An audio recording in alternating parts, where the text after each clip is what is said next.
Hello guys, চলে এসেছি আবার ব্লগে ফিরিয়ে।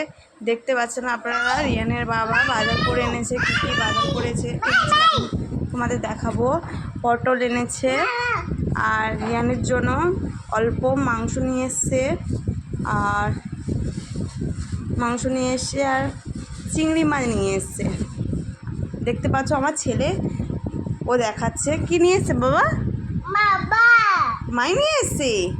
আমার ছেলে মাছকে মাই বলে। তো দেখো, দেখতে পাচ্ছ চিংড়ি মাছ নিয়ে এসছে, কাঁচা লঙ্কা নিয়ে এসছে, আর নিয়ে এসছে মুরগি মাছ। আর আমার ছেলে দেখো খুব আনন্দ ওই মাছ মাই দেখে। আর বাবা কি কি মাছ এটা বাবা? মাই কে এনেছে বাবা? মাই। আর এই আমগুলো এনেছে কিনে। হ্যাঁ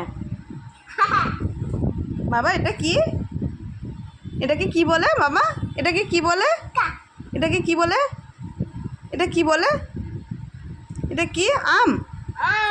হ্যাঁ, আম। খুব আনন্দ। আম খাবে?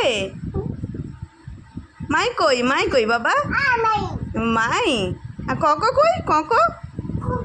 ও কক, তুমি কক ভালোবাসো?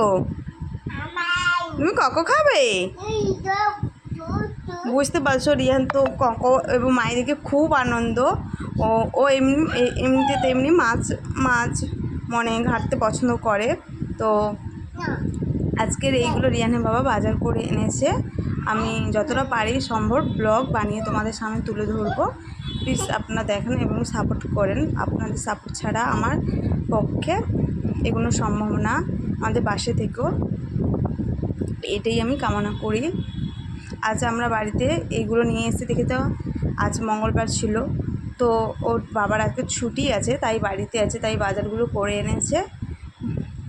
ওর বাবা বলছে ওর রান্না আজকে করবে, যেহেতু আজ ছুটি। তো রোজ তো আমাকেই রান্না করতে হয়, তো আজও রান্না করবে বলছে। দেখা যাক কি হয়। তো আমি সবজিগুলো কেটে রাখবো, আর পটলগুলো আগে ধুয়ে পটলগুলো দুটো ভাজা করব।